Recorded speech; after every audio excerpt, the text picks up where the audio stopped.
I'm the last professional broadcaster, Sam Roberts, in Times Square, New York City. Caroline's on Broadway, and it's become a grand tradition of mine every year to come to Ringside Fest, as it has become that tradition for the man next to me.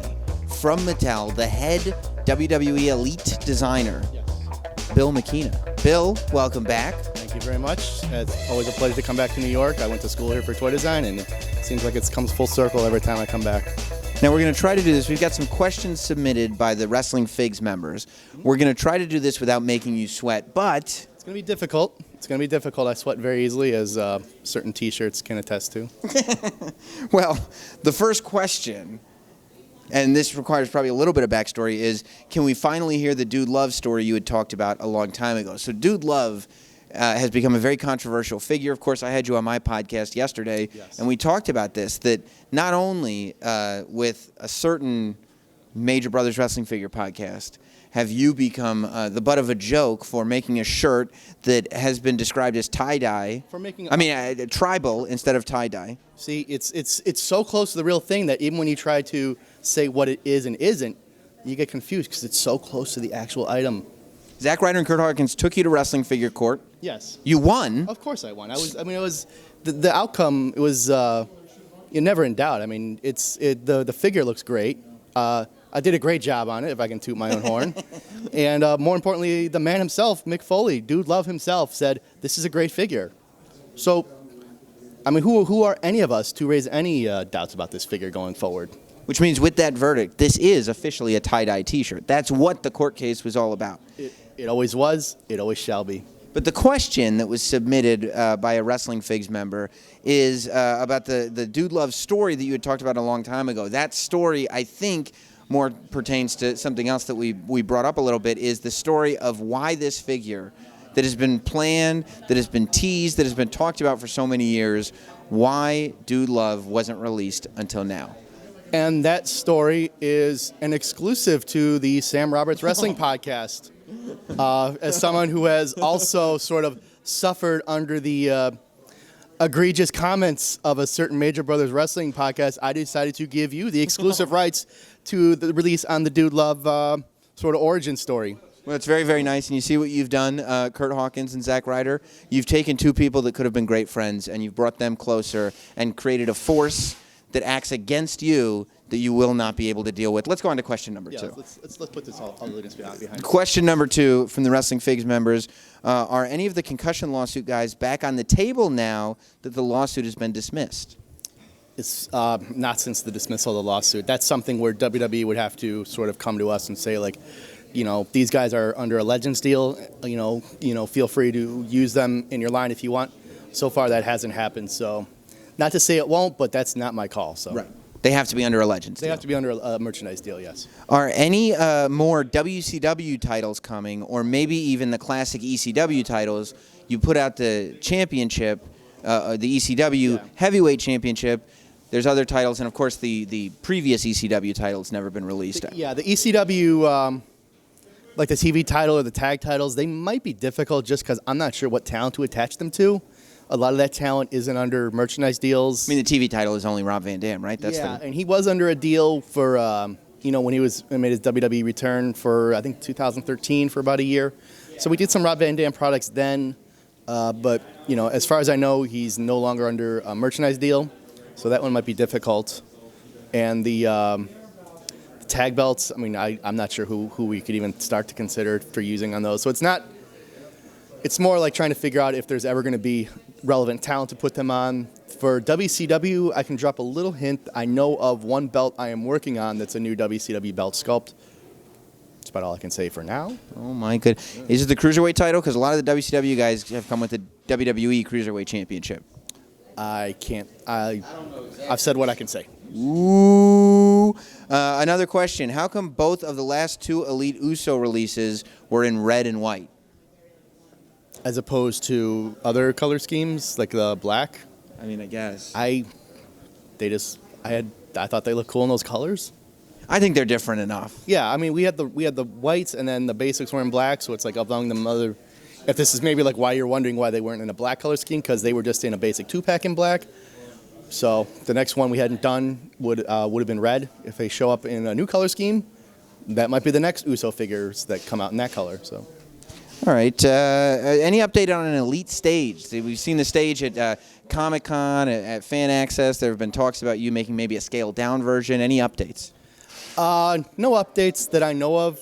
It's just that it would be a high-ticket item, and it's still sort of one of those, like, you got to make sure that's exactly right before you spend the time to invest in the tooling and the electronics and finding the right retail outlet for something like that. It's a difficult item to place, but we know that people want it. It's just determining like how much they're willing to spend and determining how much we can replicate at that price point. But the conversation's ongoing. It's ongoing until it's either a yes or a no, and it's still ongoing. So. Gotcha. Let's see here. Are there any accessories or play sets you want to get in the line but haven't found a way to get in quite yet? Of course, we just saw the Elimination Chamber play set. Yeah, the new Elimination Chamber play set would be the answer to that. That was, it was planned for Toys R Us this year, but Toys R Us, is no longer functioning, which makes us all very sad. So it will now be available through online retail. I'm not sure of all the final details, but it will be available in 2019. What about any accessories or play sets that you can't figure out quite how to get into the line yet? Oh, in terms of what I would want? Yeah. Barbershop? Yeah, I probably would want to do Piper's Pit before Barbershop, just my own personal. But, something like an old school interview sets like those, those are fun and interesting, and trying to figure out the logistics of something like that. Because something like even Heartbreak Hotel, we're able to do with more parts than like solid walls and bigger pieces like that require bigger molds, more expensive. It's just trying to figure out, what's the best way to actually do this. Gotcha. Can you share some insight concerning the decision to release store-exclusive figures alongside the main Elite lines with Target and Walmart? I think we're talking about the Sensational Sherry, the Pete Dunne, those figures that are being added to Elite lines, but exclusive to stores.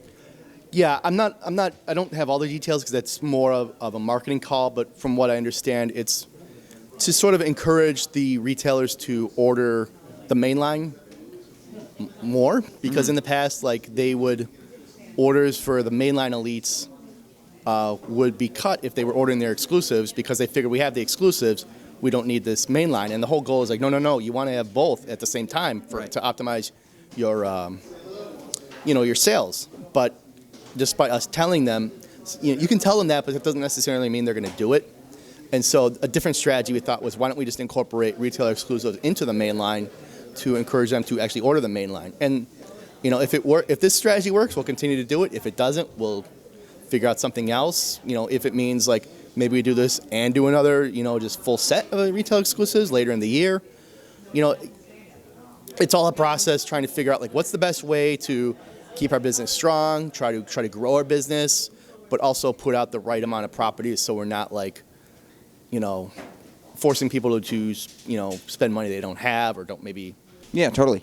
How many epic moments flashbacks are coming in 2019? None that I know of. It's going to be the two that I've worked on so far is the ones that I've been shown. It's the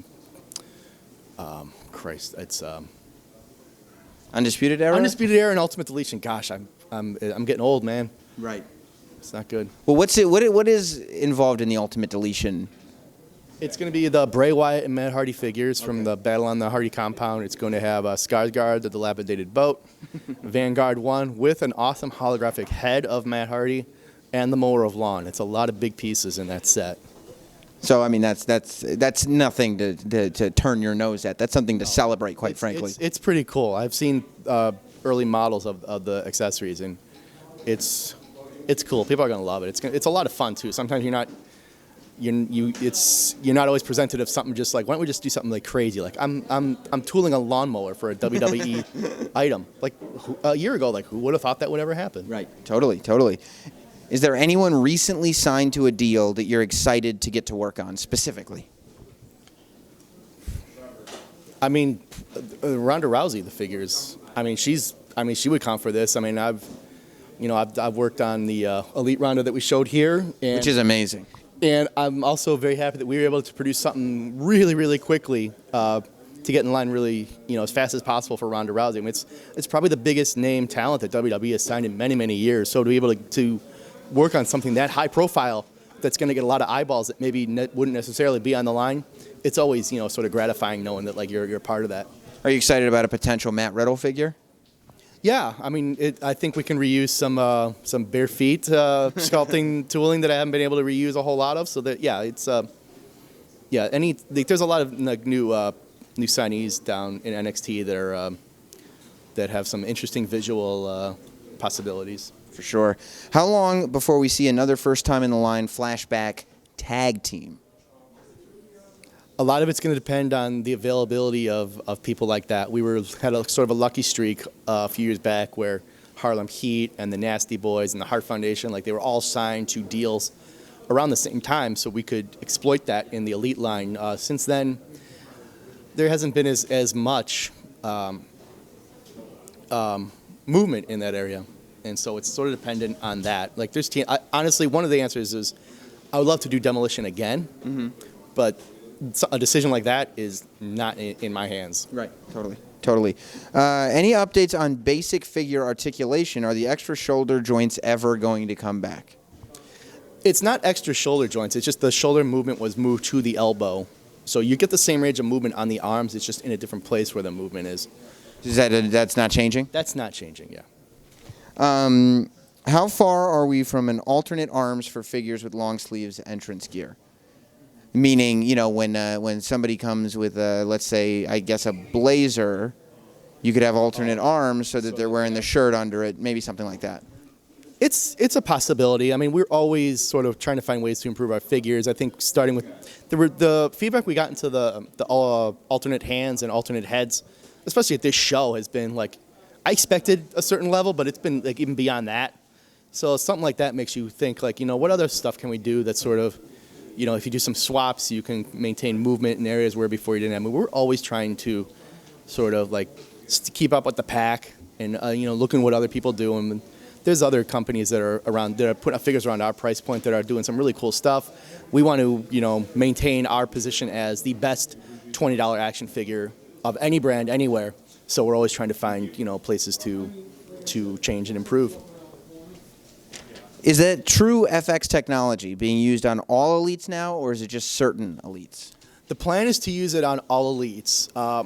There are specific instances where the head has been previously tooled in a certain way where it will not be able to fit in the rig that does the printing. Right. Because I know the Elite 63 Dusty Rhodes, I think, might not have the True FX, just because the way it was tooled back in the day, it wouldn't allow for it to fit in the mold.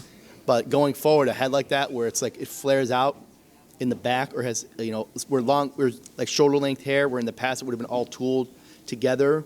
Now we're tooling that separately, so we can separate it and put the head in the rig for the DIJ printing. I see. So eventually, but would you eventually like maybe change the Dusty Rhodes sculpt slightly so that you could do that? Yeah, if we did, the next time we do a Dusty Rhodes head, we would do a new sculpt that would allow for the hair, a certain portion of the hair to be removed to allow just the head to be fit in the rig. Right, that makes sense. Will we see a lot of newer faces in the early part of 2019? I think I showed some stuff in what we showed in terms of newer faces. We have the Aiden English. Obviously, Ronda Rousey is like the biggest new face in the first part of 2019. That's new news. We had the Mandy Rose we showed today, the Drew Gulak. Aiden English has an elite. That's who hasn't had an elite before. Eric Young. Eric Young is brand new. We have Grand Metalik in 12-inch, which I think is a surprise to a lot of people. And then obviously we showed some early looks at a Shayna Baszler and a Velveteen Dream, who will be available not entirely early 2019, but will be available in 2019. So we're always trying to get variety in the line, always add new places. We know they're signing a lot of new talent and putting a lot of new talent on TV. So that's great news for us. So yes is the answer. Another question coming in from Wrestling Figs. How did Toys R Us closing affect the line? It's still affecting it now. I mean, obviously we had play sets. They were a place where we could do a large play set because they had a lot of shelf space. Right. So that's no longer available with a lot of like the mainline retailers. So finding homes for that is probably going to be different going forward. A lot of certain stuff that was developed with TRU in mind is going to other retailers at the end of this year. It's still, and stuff like future plans is still being determined. I'm sure no one wanted to see Toys R Us go away. Right. And it's just figuring out like how do we deal with that while still keeping the sales line up and not losing sort of whatever money was going to Toys R Us isn't just fall away. It goes to other retailers, other outlets, to get the same product at the same, hopefully at the same time. Yeah, makes sense. As it was originally scheduled. Right. For female basic figures, how come tank tops and belly buttons are just painted over? A lot of it has to do with the original tooling, because the tooling budgets for basics is smaller than basics and elites. So we have to use an existing tool for a torso, and there was a time when every female performer, performed with the bare midriff, so you tooled the belly button. Because if you didn't, people would be complaining, why doesn't my torso have a belly button? So now that you have some figures that, perform with the torso covered, it's more of an issue. But I don't want to spend the tooling money just to like fill in a belly button when I could be using that on, a Drew Gulak head or a Mandy Rose head. I'd rather save it to get new characters on the line, to get, if someone changes to like a new style of boots or something where it's really, outlandish change, I'd rather have that money available for that than for, to fill in a belly button. Yeah, I get it. How many Ultimate Edition figures will be released per year? All Ultimate information will be disclosed Survivor Series weekend. We're keeping a lot close to the vest because we want to have as big a reveal as possible. I love it. Is the retro line doing well enough to justify it continuing for the foreseeable future? Yes, we wish it was doing, we wish the distribution would have occurred differently, obviously. But when new product goes into the stores, it's, a new characters, like, it sells out so quickly that, like, we do notice this. So it makes you realize, like, yeah, the sales this year, the sales pattern was maybe not what we wanted it to be, but that's due to things other than interest in the product. Right. So we know the interest in that product is very strong. There are ways that we could change to satisfy that demand better, and we are actively implementing steps to do so. So this is actually a great question. One of the Wrestling Figs members says that they realize it's never going to be released, but can you confirm whether the Ref Miekina figure was actually made or not? I would say if you'd come to Ringside Fest and seen the 8x10s that this guy had, that's a pretty good confirmation that that figure exists. That figure exists. It's very rare. I know of only one person that has it. That person is very happy with the figure. He's reported to me. Yeah, it is. It's a real figure. We going to see it released anytime? So let's say Mattel wants to put out a referee figure, doesn't want to actually, sign the rights to a WWE official. Could we see a non-labeled Bill Miekina head on a referee body and just say, hey, this is the referee? It's very unlikely at this point. That's not likely. Okay. That's good to know. Why are we getting so many painted elbow and knee pads as opposed to the, sculpted, I guess? Do they have specifics? Like which ones are... I'd have to know like more of like which ones were paint, like which ones are they talking about? Do you think are you generally doing more painted than sculpted? The only one I know where I did a painted elbow pad where in the past I might have done a pad was an Elite Samoa Joe, but when I looked at the pad, it was more like a skin tight pad where if I would have put a bulky elbow pad on it, it would have looked less accurate. So I'm always trying to be as accurate as possible, and this actually looked more accurate with the painted elbow pad on it, so that's why I made that decision. It's the same cost either way. It might actually be a little bit more to paint the elbow, but in terms of accuracy, it was more, in that particular instance, it was to be more accurate. I see. Will any and all NXT talent only be available at Target?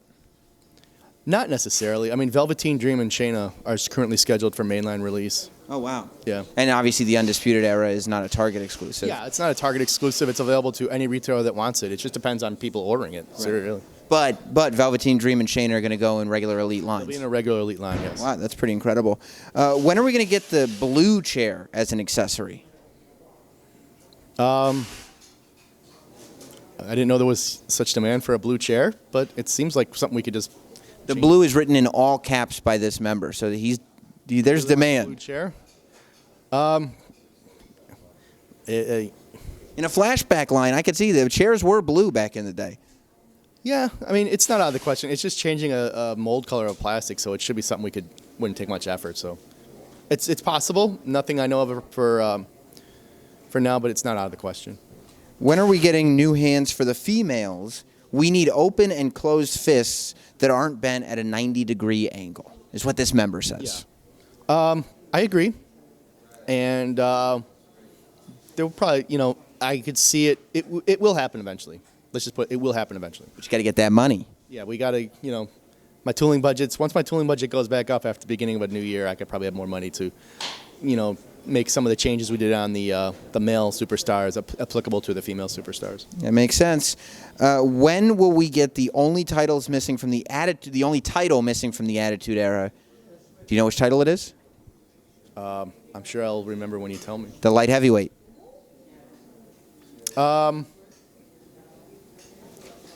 Nothing's currently scheduled. I mean, it's possible. You're not gonna get that Taka out there? I don't think he's. I think he's still wrestling in Japan for a promotion. So I don't know if we'd be able to get the rights to him. So it'd be cool, but no plan. He's like 50 years old and he's still going. So. No plans for the light heavyweight championship as of now. Nothing right now. Put on a Scott Taylor. You got Scotty Too Hottie. That is true, but then I have to cut his entrance gear, and I'd rather do.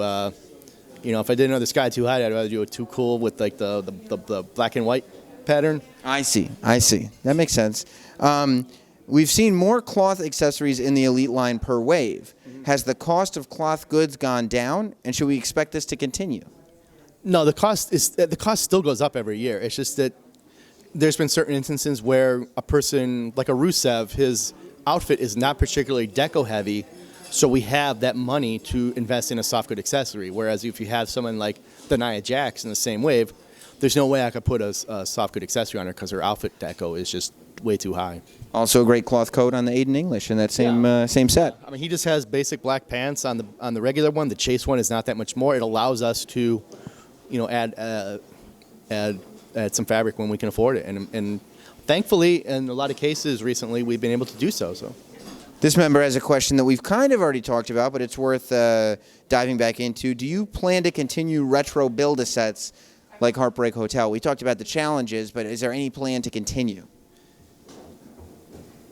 In theory, yes. In practice, we'll have to figure out how to do it in the best way. Yeah. So nothing on paper that says this is the next one, we're doing this. Yeah, there's nothing there's nothing on that yet. So. Gotcha. Is it ever possible for you to put out a list of talents currently under contract for a flashback figure? Meaning, like, would you be able to post online, here's the people we have access to? No, we're not doing that. Gotcha.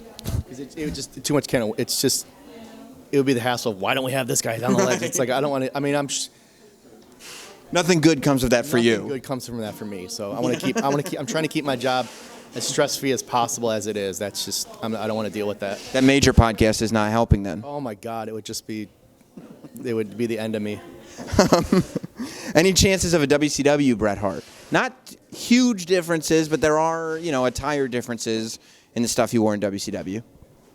That something like that could happen someday. I don't see why it wouldn't. Mm-hmm. Okay. Any more plans to re-release older figures like Elite 12 Kane was re-released? It probably would depend more on the specific versions, and I know that some of the stuff from earlier in the line, is kind of hard to come by now. And if it's an execution that was really successful then, it is something we might revisit at some point. What about like a red Outsiders Kevin Nash? Possibly. I think we did that. We did a Nash, but it was like a re-release instead of just a redo or a repainter. It's possible. We put out a lot of Kevin Nash in like the recent years, so we probably like Nashed out a bit for now. So I would maybe pump the brakes on him, at least as far as everything but a retro diesel. But yeah, it's not to say it wouldn't happen. Are there any original ECW talents that are coming out in 2019 for the first time? None that I know of. Yeah. Okay. Do you have any info on the UK distribution issues now that they aren't getting the main Elite lines? I don't have much. I know stuff is available to UK retailers, but whether they actually ordered it or not, like that, those are decisions that are, they're not mine to make. So these are questions you should be asking the retailers. these are questions you should be asking the retail. I guess so. I don't even want to get my hands dirty with stuff like that. It's not my department, and I'm better off like just staying as far out of that as possible. Okay. Final question from the members of Wrestling Figs, and this question is: the chase variants are great. Thank you. Okay. Is this trend going to continue in other lines like retros, basics, and battle packs? What a great question for today. Well, battle packs, probably not. Basics, absolutely. They will be basics and elites. Each one will have a chase. Do you have any examples of basic chase figures that you could cite? Well, maybe this, we follow the camera over here. We have an old school Macho Man coming out, like a WCW Macho Man. We have the standard version will have the yellow lightning bolt pattern. The chase will have the white lightning bolt pattern, and they are different patterns. It's not just they do the mold, they do the pattern in one color, and then they just change out the color on the ink pad. It's completely new artwork. So the answer to that is basics and elites. Well, thank you, Bill Miekina, from all of the members of Wrestling Figs for answering our questions and putting up with our nonsense. And is there anything else that you want to say to the fans or to the hosts of the major podcast of people who buy their collections on eBay instead of actually having real collections? I think we said our piece on this. I think the judge has spoken. I'm happy with my victory. I'm glad.